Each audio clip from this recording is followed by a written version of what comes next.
Hello, everybody, and welcome back to a black screen. It happens. It's loading slowly for whatever reason. Now, we just wanted to start recording before the camera shut off, so. But we'd have to resize everything again. Yeah, but anyway, no, for real. This is Pokemon Violet the series. I'm Big LT. Now I'm SFParker. Now, last episode when I was with the Groby, my controllers were drifting pretty badly. I'm actually using a Joy-Cons. We're gonna see how it works. Yeah. There might be some technical issues at some point. No, my Joy-Cons aren't drifting yet, so. No, I just mean if you decide to switch away from them. Oh, okay. I understand. But anyway, today we're tackling the Psychic Gym. Thought we were tackling a Titan. Not right now. Oh. No. Okay. It was only the PS3 controller. No, I brought this up. So I will be tackling the Psychic Gym first. And then next time when I'm recording with the Groby, because it will be with the Groby, we'll be tackling on the Ice Gym. Ah, that's right. Yep. Because level-wise, she's going to be at least 45. He, I think, is going to be around 47, 48. Yeah. The Titan, which is up here, is like 50, 52, something like that. Yeah. And then when I do the Skyboard, And he's also around the Titan level. yeah, he's 55-ish, I think. You know, that's going to be with Skyboy rules. And then I'm way off course, wherever. Oh, it's right here. You're right there. Yep. She's going to be like what, 57, 58? I don't think she's that strong. I think she's closer to 54. She's the strongest one. She is the strongest Team Star. I haven't battled her in a while, so I don't remember how. I've only battled her once too, but I remember I think I went in there with 54s and she beat the crap out of me, and then I trained up to like 59 and beat her no problem. Oh, okay. So she's somewhere around like 57, 58, I think. So I see. yeah, but anyway. Oh, hold on a minute. What's up? Hold on. Oh, you got a burp? No. Listen. The reason why I asked her if she was gonna burp because she's been eating Snickerdoodle cream pies. From oh my gosh, they're mini, and I haven't been eating like a whole gigantic amount of them. Only a couple. There's only like 6 of them in there, I think. There's still like 3 left. I've ate one. Okay, a couple. It's okay, don't worry about I it. haven't had any dinner, and that basically is my dinner. But anyway, here's what our team's looking at right now. Ooh. Yep. So I will never agree with Artifacts. Groby thinks I should keep him, but you think I should get rid of him. It's because his evolution is... I know. That's the reason why Groby wants me to keep him, is because of the evolution. But I'm actually torn between these two right now, because one of them, it will be substituted for something that's at the end of the game. Ah, right. Yeah. You can substitute Artifacts. Tell you what, rock, paper, scissors right now. If you win, I will. If not... I'm not putting everything on the line. Fine. Should be told that I was on board with you anyway, so... Yeah, I mean... I just want to, like, here's the thing. I want to evolve it first. Box it when I get to the point where the official 6-member comes in. I was also thinking... It's not a bad pseudo-legendary. It's just, it's missing something. It doesn't feel as finished or polished as all the other pseudo-legendaries. I get it. And not to mention, I was pondering about this guy boxing him too for another Pokemon. What's wrong with Surledge? Nothing, because during the time when we were battling the Ghost Gym, me and the Groby, they learned a move that I'm actually quite okay with, that actually keeping it permanent now. Ooh. And the move... Dang it. Oh, I can't scroll through them, can I? Bitterblade. Yes, it is Bitterblade. Yeah, no, it doesn't let you scroll through them anymore, which is it doesn't let you change their position anymore either, which is a crying shame. If you want to know what Bitterblade is, it is a physical fire-type move that does 80 power that acts similar to Giga Drain, where when you attack them, you restore half of your HP what you did to them. Ooh. I really like that move. That's a great move. Yep, and that's why I decided I want to keep Surledge, just because Bitterblade sounds like a really cool attack. Mm-hmm. So, but yeah, Arctivax will be getting boxed, but close to the end of the game. So. I mean, Ice Dragon is good, but there are so many fairies in the game now. Yeah. And ice can be so fragile. Yeah, I know ice isn't the most offensive typing out there, especially when... No, ice is offensive. It's not defensive. Yeah, because it's got like 5 weaknesses. Which is the opposite of how it should be, because we know we live in the Midwest. Ice be thick. Yeah. Ice be strong. Yeah. Ice don't give 2 shits if you put fire on it. Yep. Not when it's below 0. Yep. Oh, we gotta battle Nimona. Oh, I see. Yep. So we're gonna battle... Honestly... We're gonna battle at the stadium. When I battle rock types being strong against ice types makes sense because salt. Yeah. I will say this right now. When I was battling her in my Scarlet, I was battling her at the ice area before I battled this gem. Ah. So we were battling at the ice stadium. So this is the first time I'm battling her here. So. Mm-hmm.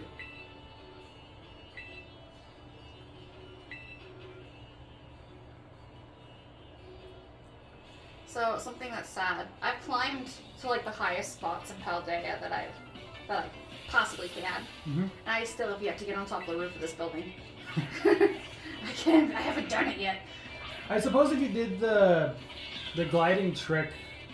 yeah, you might be able to. You might be able to, The bigger issue is that I just can't find anything tall enough around it to give myself enough boost to get up there, and you can't climb after a certain point. You won't let you climb on certain things right. in this town. Ridiculous. Right. So yeah, the only thing tall enough to get on top of there would require that glide trick because it's too far away. Right.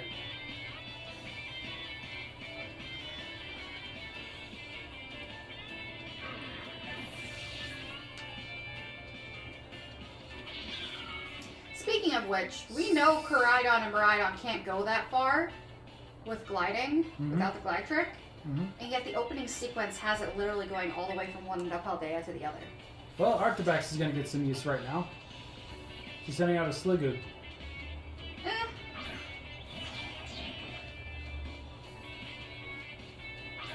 Sliggoo tends to run water and grass moves, though. Water and grass doesn't mean dragon ice are weak against any of them. Yeah, but your ice doesn't really have the punch. Oh, that's right, because it's not actually a water type. Yeah, it's just dragon. Now, Hisuian Gudra, if I remember right, would be dragon steel. Right. Come on. Okay, yep, Belly Bolt. Setting an electric type for an electric type? Yeah, because I got a ground type move on it. Ah. That was my plan. Speaking of plans, I don't know if I mentioned it already. Oh, that's right. It would also be a fighting type too, wouldn't it? Yeah. Okay, I didn't think of that too. But I forget this thing turns into a fighting type after a certain point. And it's really fast. But that's okay. I finally. I'm not going like pro strats here or anything, but I'm just about ready to rematch my friend. And he's gonna hate me for what I've done. He is. And it's not even anything like getting Palafin or anything like that. Well, it's true. I do have a Houndstone on my team. So yeah, that is happening. But I have 2 things. I have my Ace in the Hole Houndstone for if the rest of my team gets knocked out. I've got my Stall Wall, which is a mean Stall Wall. It's a really common one too, so I'm excited to use it. I have my my Wall Breaker, which is just, it punches so hard it's meant to break through stall walls. Oh wait, I forgot you're gonna Terrestrialize her walk. Uh-oh. I goofed. Okay. I was only thinking about the fact that it's a water fighting, but I forgot she's gonna Terrestrialize here. That's okay, the fighting type moves won't be as effective. Yeah, that's true. I don't even know if... Hang on a sec. Anyway, the last 3 Pokemon on my team they're literally designed to do nothing but screw his team over with status conditions. I've got paralysis, I've got confusion, I've got sleep, I've got poison or toxic. Oh gosh, let's see. I think I put some burn on there too. Okay. Just it's meant to drive my friend crazy. Even if I lose, I just want to drive him crazy with the constant paralysis, the constant confusion, the constant sleep. Nice. He won't. Oh, and of course setting up. I did end up deciding to go with spikes. Okay. because I can layer it. Oh, and you just rose your speed. That's not good. Yeah, I gotta switch. Like, no, this team is mean. I'm trying something. I know it's not like a competitive method or anything, but I'm going with my water absorbed Clodsire that has one stab move for ground, one stab move for poison, and its only other thing is to yawn and protect and repeat. Nice. Yawn, protect, and repeat. Oh man. And it helps that I have been doing a little bit of EV and IV training, and it helps that all the Pokemon I need to battle to get the EVs and IVs for this are in Area 0. Okay. Oh. That's fine. I pretty much beat it. Because this always lands a crit and it's super effective. So yeah, I'm super excited. Even if I lose to him, I just want to make his battle against me so heckin' miserable. Well, that was pretty close. Then next month, I'm probably going to try and bring in something that is... Next month, I might swap out some team members specifically to bring in flinching. Okay. Oh, if I can make him flinch all the goddamn time, I will. But also, I'm going to bring in double team. Just going to screw his accuracy over. I just want to be mean. Just remember, somebody won a video game championship with a Pachirisu. No, they won with a Pachirisu, only because that Pachirisu was meant to be fodder. But it won. Pachirisu set up everything so that they could win, but Pachirisu did not win it for them. Ah. I guess I missed. He brought it on his team, and you have to remember, I believe he was playing in doubles, so it wasn't basically Pachirisu that assists. So even though it was supposed to be fodder, I take it was also supposed to be support. Yeah, it was support, but it was also fodder to a certain degree. Yeah, I'm gonna just be a lot easier. Something I learned recently from watching some YouTubers do some, just fun competitive battling with each other, is that the way a competitive battler thinks is so different because they're not thinking necessarily about type advantages and getting their moves to set up perfectly. They're thinking, okay, this Pokemon just went down and I have to send in a new Pokemon. What Pokemon can I send in that doesn't immediately lose the match for me? So, like, they're not thinking, oh, they sent out a water type, I should send out a grass type. They're thinking, should I send out this grass type, or will I reduce my chances of winning if I send out my grass type right now? Like, they've got a whole other level of thinking to it, and I'm just like, that hurts my brain. I forgot to tell you that earlier I was talking about whether or not I was going to either box True Ledge or not, but because it learned that one attack had set against it, the substitute would have been this thing. Not a bad choice. Yeah, it would have been this, but again, I decided against it because I guess after learning Bitter Blade, I decided no, it's going to stay on the team now. So I just forgot I wanted to get that brought up before I forgot or forget, as correct grammar should be used. Also, I just realized my milk is over there. Can you quickly grab it? Yeah, here. Thank you. 1 second, ladies and gentlemen. Oh, there's not much left. Welcome to the Alpharonda? I have no idea. It's Spanish. Alfornada, I think it is. I don't know Spanish. I still am having trouble with some of these town names. I'm sure when the anime comes out, they'll tell us what it is, and by then it'll probably be like 2/3 way into the friggin' Alfornada. It was all for naught at the Alfornada gym. That wasn't my best joke. I'm sorry. That's okay. Go to the practice area. Now, when I first did this gym test, I was not technically stuck, but... This is like my least... I don't care for this gym test. Yeah, it's weird for a gym test. Also, my game had so much lag that I was not able to keep up, and yet somehow I still passed. Well, you play in handheld mode, right? No, both. Oh, you do have a TV where you can play it on. Yeah. Okay. I think I did mine on the TV, and I never had experience any lag. No. I'll probably what get caught with my pants down on when I say it. I was gonna say. No, when I played, it had more to do with timing. So this is a lot about timing and clicking the buttons at the right time. And even though I was clicking the buttons at the right time, there was a delay. So a lag-based delay, kind of like what happened with her just there, where she kind of froze in the air for a moment and then came back down. And it was enough to really, really mess me up. Okay. See if I remember how to do this.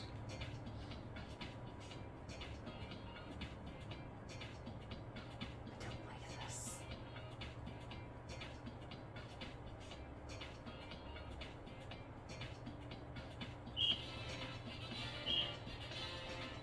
I'm already getting caught with my pants down already, I guess.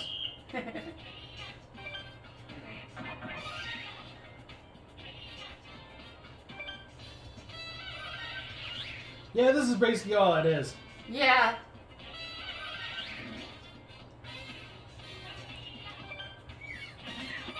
You know, I was almost always last. I never emoted before any of the other characters. Even though I thought I was doing it on time, I wasn't. No, because you get that little, see where the... Yeah, no, Oh, shoot, I screwed that up. Okay. Yeah, I got it now. Even though I pressed the wrong button, I was able to easily switch it back. Yeah. No, I was basing it on that up there. Then again, I would always do it this way, where I just constantly do it. Because you can do it as many as you want until the thing switches, so why the hell not, right? I don't know. I wish you would hold the pose like all the other characters. I don't think you can. That was the thing. No, that's what I'm saying. I'm like, I wish you would hold it. Yeah, now you have a Pokemon battle.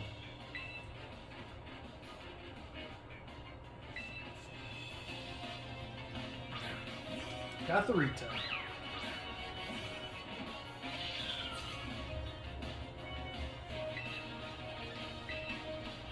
So I remember, I don't know if it was early in the series or if it was somewhere else we were discussing this, but at one point you asked me a question about what would be Ha2neMikyu's shiny form. Oh, yeah? And I remember telling you that she has all these different like outfits and like cosmetics looks and everything. Yeah. But I'm gonna be honest with you. Sakura Miku would be her shiny. No, hands down. Oh, yeah. It would be 100% hands down her. Hang on a second, I gotta think this through. You're sending out a Curlia. That's Psychic Fairy. Oh, right. Yeah, I can use it. Okay. So anyway, Fire with fire. So Sakura Miku would basically be her shiny form because she would still keep her similar outfit. She would just get the Sakura petal pattern in her hair, and everything that would be turquoise would change pink. Oh yeah, that makes sense. Now, if we were talking about a regional variant, I would actually have to say that it's more of a fan created idea. It was never made official by Krypton, but it's gained immense popularity because of it, and that would be Bottle Miku. It would be basically her, like she would go from whatever type Miku would technically be to a water type. I feel like that would be like a regional variant she could have as like... I thought Blackrock Shooter would have made a great regional variant, but... Well, no, that's a separate character altogether. No, I know that. Yeah. No, that would be the Convergent evolution then. Oh, you mean like a Paradox? Nope, Convergent. What's a Convergent? What do you mean by Convergent? Wiglet and Diglett are Convergent. Okay. They're two totally different Pokemon that evolve to be exactly the same way. Yeah. So Blackrock Shooter is Miku's Convergent variant. Okay, I can see where you're saying with that now. But yeah, a regional variant I would say would be Bottle Miku because her hair would turn water. Ah. And she would have fishes flying around in it. See, for Paradox Miku would probably be a Append, because she gets a more sort of cybernetic futuristic look to her. True, so it would be more suited for Violet, which, hey, we're playing right now! Not necessarily, because Append comes with a number of voice catalogs, including Miku's child voice, or more childlike one, so it would be both her past and her future. Okay. But yeah, I could see the Append being a Paradox thing. Mm-hmm. Append is basically something that opened up Miku's voice catalog to be able to do more than it was previously able to do. Not just in quality, but in like different pitches she can reach and different types of musical genres. Mhm. So I think that fits Paradox pretty well. Right. Now, here's another thing. If we were to discuss like where Miku's future Paradox would come from, I would actually have to say because of something she promoted that is based on something that was in the future. It basically, I would say, it would be in a time period similar to Kamigawa from Magic the Gathering, because Miku promoted Kamigawa last year. I don't know anything about that. Oh, it's apparently a Japan. It's like a Japanese like city of some sort, but it's set in like a really futuristic cyber place. And it just Kamigawa already exists. how so? It's already a place in Japan. Oh, but I mean like okay, I would have to show you the quick music video where she promoted Kamigawa. I'm just saying, Append does a more adult version of Miku and does a more child-based version of Miku, and I think that fits with past and future. I know, But if you want to go past like primal and future, like technological future, well then we'd have to look in totally different areas, and then you might be right, Kamigawa might be the best one. No, I'm okay because here's the thing. The Paradox Pokemon that are going to be in this game, which will be later in the game. I'm sorry for spoiling it, but they come from. You're watching this and don't know about the Paradox Pokemon. That's your own fault.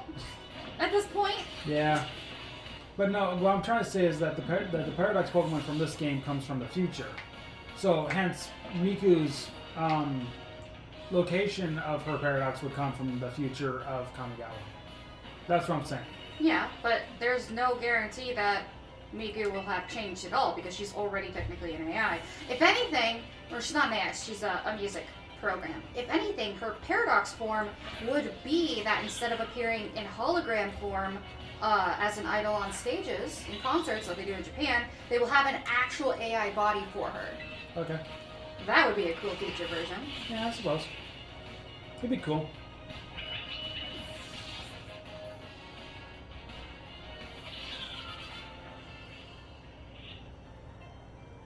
Actually, I guess there's another sort of like, side shiny, I guess.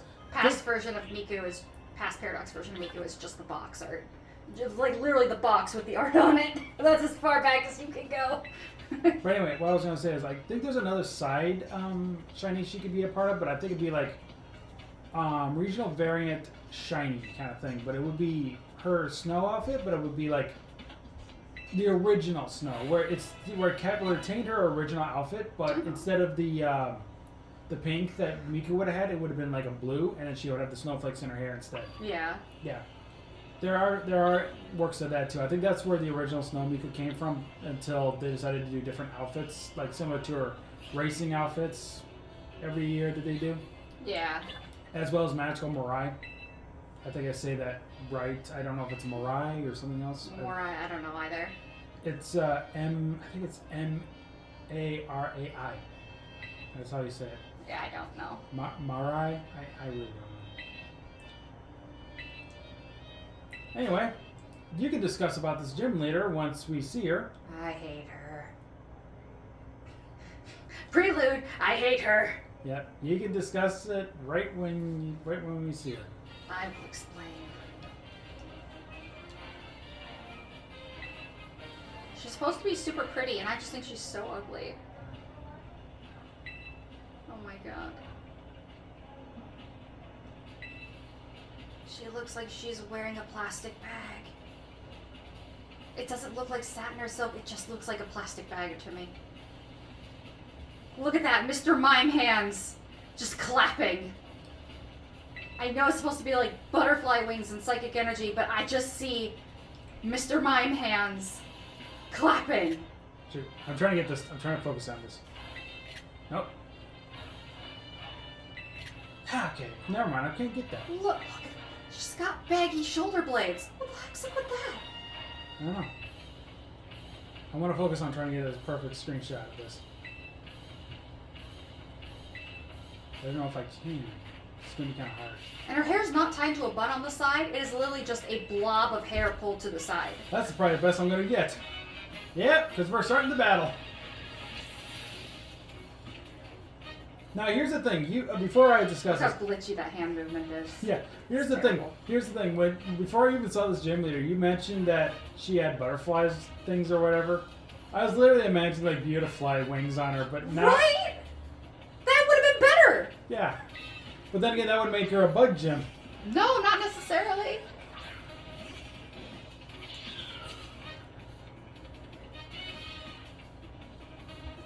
It's more like a nightgown. It's not flattering. I mean, I know they made it curve over her and made it look like she had a butt. She definitely had a butt. That was total fan service, but... She runs like, what, beauty boutiques or something like that? And yet she's so ugly! She doesn't look like a fashion model. She looks like a child's doll. Which is beauty in its own way, but considering she's like an adult fashion model, and she looks like she just rolled out of bed, swept her hair to one side, slapped some decapitated Mr. Mime hands onto her, and walked out the door in her nightgown and high heels. Nah, I'm not for it. I hate it. The only thing she did right was her face. Not gonna lie, as far as like character faces go, I do like the way that they did her makeup. I do like that she's got a surprisingly small mouth. Mm-hmm. And I wouldn't call it small in a bad way. I'd say it's more like petite. Like they gave her full lips, but they didn't like give her a huge mouth or anything. And I think that really shows a lot in her character and personality. So I can't discredit her face. Her face is great. I don't even mind the hair as much. Okay. Oh yeah, it's Evil Bird. I didn't do too bad. I don't even mind her hair too much. Like the color palette for her hair is great. Her outfit though, it's tragedy. Floor guess. Oh, I can't switch to Masquerada because it's fairy type. Even though it's going to turn into a psychic type, I'm not risking getting hit by a fairy type move here. I'm just going to... That's everyone's keynote. When you are in raid battles, do not just consider the Terror type. Please consider the moves. Yep. I now have had 2 other friends complain that they're like, I can't do raid battles because they bring crap Pokemon. And I'm just like, well, what do you mean crap Pokemon? They're like, they bring Pokemon that are strong against the Terror type. And I'm just like, oh, but they're weak against everything else. Got it. I've goofed with that too myself, thinking of the Terror type and not the Pokemon. And I may have been the blame on a couple. I don't know. No, like, these are really big mistakes. Yeah. So, like, think... What's a common one? What's an easy one I can do? Then again, a lot of times when I see people bring in Pokemon for the terrorist raids, they'll bring like a Zoomeril or the legendaries. The Zoomeril's not that bad because it has, They'll bring the Paradox of Hariyama. yeah, no, those are the most common. They're actually not that bad. Like, think if you're in a Terra battle with a Mudbray, which is a ground type. Yep. And its Terra type is, let's say... Fire. No, not fire. Let's say it's ice. Okay. So its Terra type is ice. So people will bring fire types to that battle because its Terra type is ice, forgetting that fire gets decimated by ground type moves. So that Mudbray will kick your butt. Bringing a fighting type would do it. Yeah, fighting type would definitely be ideal. Yep. But people aren't thinking through that, and I'm just like, at this point, it's not even an excuse of a younger fan base doing these raids. It's very much like, seriously, Pokemon fans, people have played this game. You made it all the way to the end of the game. You should understand your type matchups by now. If you are at 6-star or higher level of Terror raids, you should not be making these mistakes. Like, there's no excuse anymore. So we just got Psychic. Yes. She's freaking ugly. Well, just be glad you don't have to see her. She's got chunky heels too. This outfit does not go with chunky heels. Should just stilettos have been better, honestly. I would imagine they're. Yeah, I would imagine you probably can think, oh, Rika! Now there's a hottie. The kid? No! No! Oh my God! No! No! Miss Androgynous over there. Oh my God! I kill them. I'm sorry. The channel can't go on without you. I'm sorry, I was just playing games. I knew she meant Rika. Oh my gosh. Even I was saying, Rika! And then you were like, Rika's there was wonderful. a hottie, and I was like, how can I veer this off? And then I saw the kid next to him, and was like, oh, you mean the kid? You know Rika's a girl, right? Yeah, I know that. But I love how androgynous Rika is. I just think that makes them a character that's capable of being considered a hottie by both men and women, and that they're just free to do it without any consequence. I may have brought this up before, but I will be honest again. When I first saw Rika, I thought it was a guy because Oh yeah, same. the flat chest thing going on. Poor Rika. Rika. But then when they turned around and you saw behind them, they had this long ponytail. I was like, oh, you're a girl! The way you dress. No, that's not what gave it away to me. Because guys can have long hair as well. What gave it away to me is the face. Oh. Okay. And the mannerisms, because Rika doesn't act exceptionally masculine, despite looking more masculine. So. But yeah, okay. The face wouldn't have been the one for me. I would have said because it looks like she has a flat chest, and the fact that she's wearing kind of clothes that look similar to what guys would normally wear. Yeah. Well, That's what. So here's the thing. In gaming franchise, unlike in real life, where simply looking at someone's face and going, oh, they have eyelashes and lipstick, oh, they must be a girl, that doesn't flow. But in games, they oftentimes use very specific things like eyelashes, cheeks, blush, things like that. Yeah. For me, that wasn't the case here, because Pokemon, their face model, they tend to give the male characters much more square, strong-jawed type models. And the feminine models almost always have that very thin, pointed chin, cheek, unless they're baby face, like the little one there. And so that's what gave it away to me. It's just the facial structure was like, oh yeah, that's what Pokemon does with women. Yeah, and you can see it right there with this guy, right? Yeah, so you can see he's got a much stronger jaw. Yep. Jawline. If you guys can see very well, it's kind of hard to tell. It is a little hard to tell. I don't know if there's well, I was going to say him, but he's kind of pointed to... Well, just think of the other male gym leaders, aside from Grusha. Grusha, I think, is the first time they've ever done a male gym leader Not to mention, that is exceptionally feminine. Well, first off, that will be next episode, of course. But the thing is, he's also wearing like a scarf all around his lower half of his face, so you can't see. It slips down at points though in some of the things. Oh, I must have missed that. And you can see that he's got quite a feminine face. Yeah. But you wouldn't know that because... Yeah, see, look at him. You can see... If I can... You can see just the stronger jawline in him. Yep. And that's how most of the male faces are. Yep. Well, the female faces, not so much. With him, too, it's like... Oh, yeah. You can definitely tell with him. So... Also, I'm sorry for bringing in that one joke. No, it's okay. That was quite funny, honestly. Again, I just want to veer it off to the left as much as possible. And you can really see the difference between Nurse Joy. If you could get it closer, I know you can't, but no. Nurse Joy's got that really classic pointed chin, almost. And then if you were to go over to the guy standing next to her, you'd see he's got a stronger, wider face. I may have to do. No, I can't. I can't bring the camera in there. That's okay. That's the best I can do. But yeah, you can already see also the way it connects to the ear. Yep. So with the females, it's just a typical horizontal slope, but with the males, it's got a little down part and then goes down to the chin. Yeah.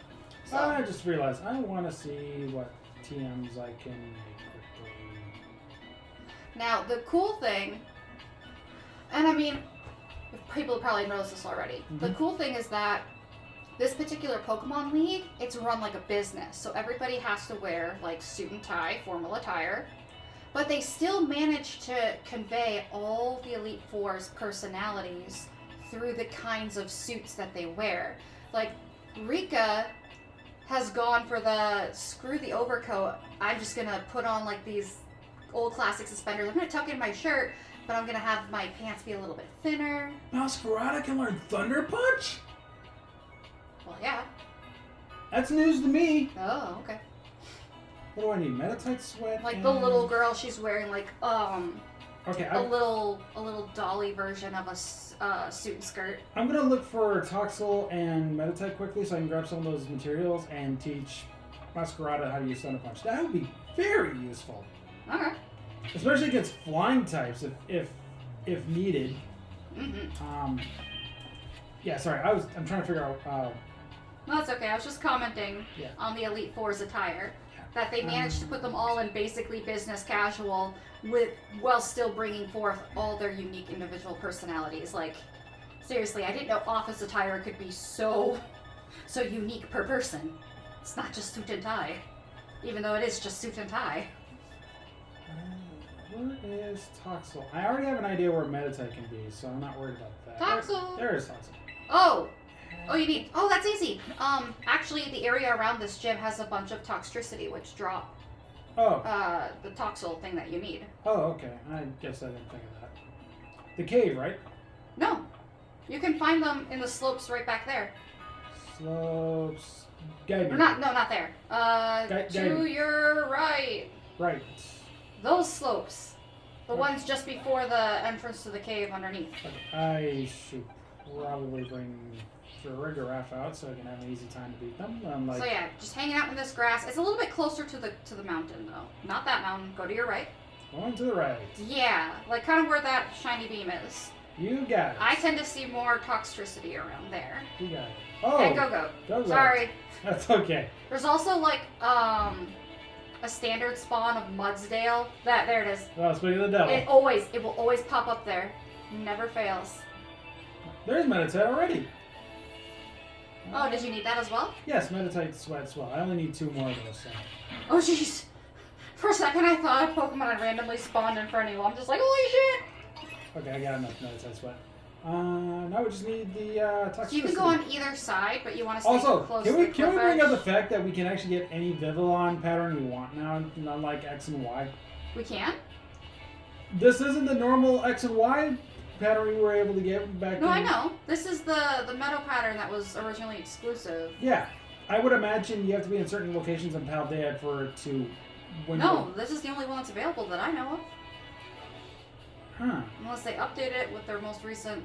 I just assumed because I was seeing like new the patterns or whatever. I was like, oh, did they add all the patterns? You just got to get them in certain like you think about like the snow one or the snow pattern. If you read this sign, it can become a new point that you can fly to. Oh, really? Mm-hmm. Because it's one of the what is it? The 10 features of Paldea. And you get the thing there. You mentioned you can climb, right? Mm-hmm. Okay, so it must be a Gimmighoul up there. There's Takashi. Oh, there we are. It takes them a little bit, but they do pop up. Where the hell are you going? Oh, they already got the 3. Yeah, see? Oh, that was easy. You are welcome. Somebody press the easy button again. That was easy. Exactly. Alright, how are we doing on time? 37 minutes. We're doing pretty good. Let's see. Let's do this. I gotta go to Thunder Punch, which was down here somewhere. You could also just tab There over it is. to electric type moves. Do that. Oh, I never noticed that. I just... Okay. Never do that. Alright.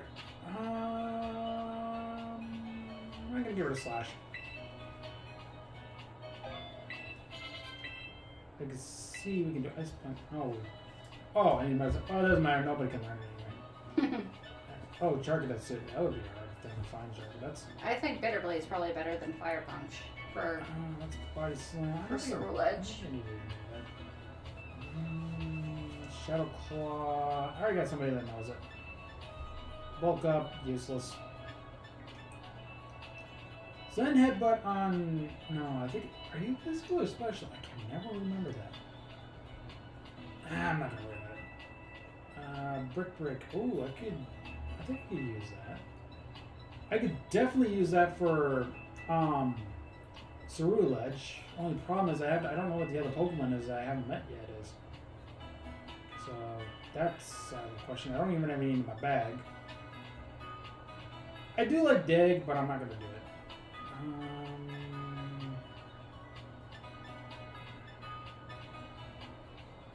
Rain Dance useless unless you're into that stuff, which I'm not. Volt Switch. Rain Dance isn't necessarily useless. Well, I mean, have I you know, seen Rain Dance with competitive Suicunes? I am aware Rain of Dance, it. call mine. I am aware of this. I just don't like wasting turns using status moves. That's why I'll never get into competitive or understand it to begin with. I'll never understand the whole idea of being that competitive where it's like, oh, I'm going to use Rain Dance so I can use so like my ability for Rain Dish can take an effect so I can and have leftovers to go with it. And it's like, yeah, but you could be wasting a turn setting up Rain Dance when you can actually get one hit KO'd. But by the thing is by that anything. your opponents also, it's sort of like chivalry in the duel, in that everybody in competitive knows that someone's going to set up, and that setup's going to help them. So everybody sets up. Yeah, I know. So there's always a chance. I know that.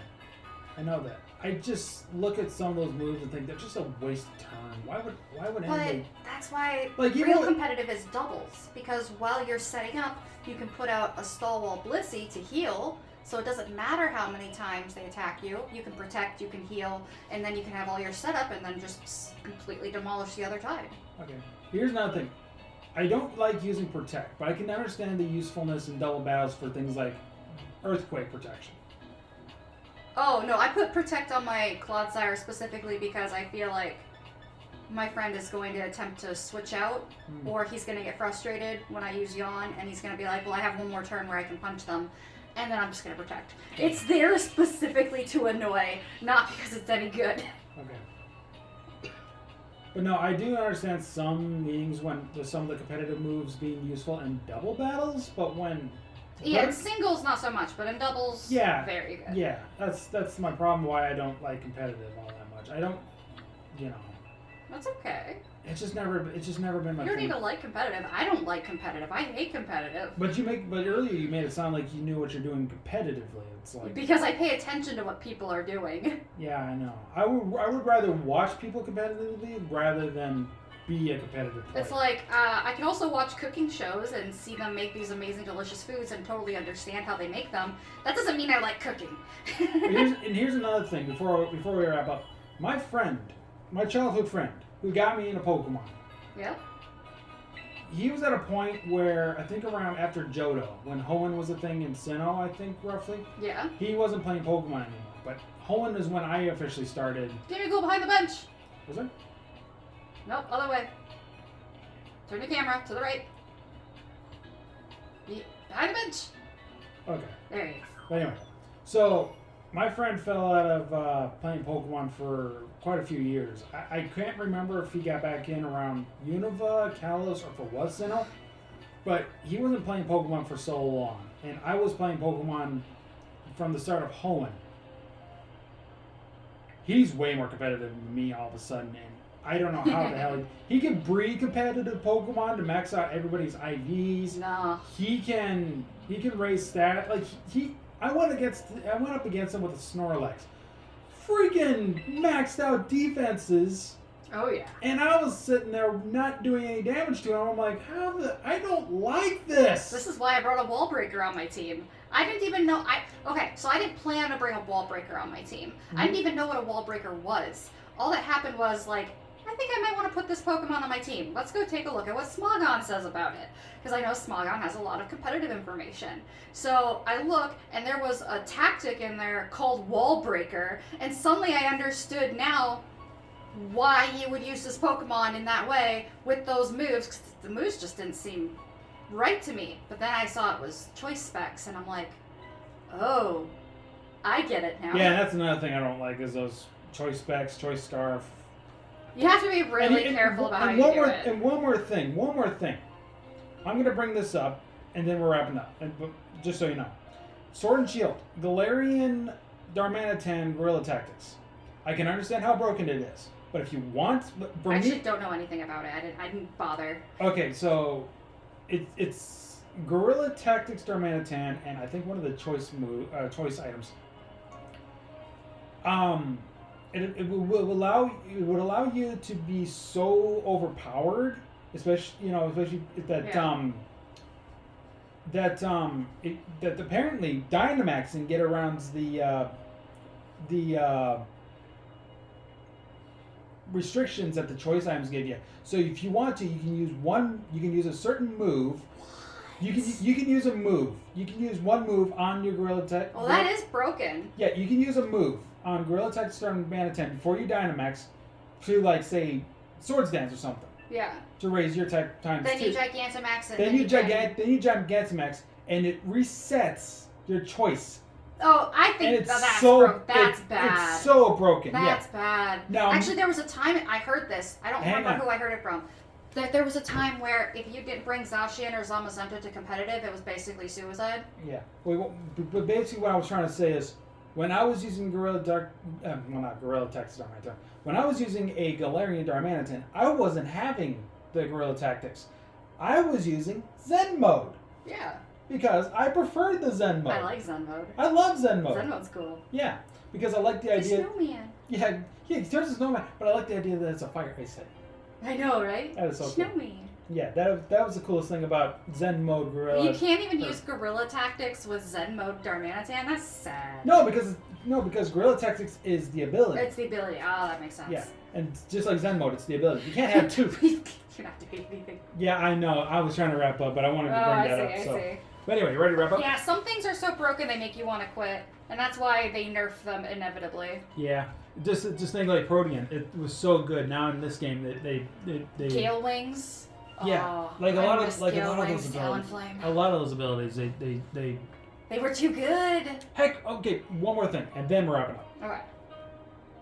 Ruby and Sapphire introduced Drizzle and Drought. They were at a point where it was always in effect, no matter how long the battle was going on, unless you did a different weather attack.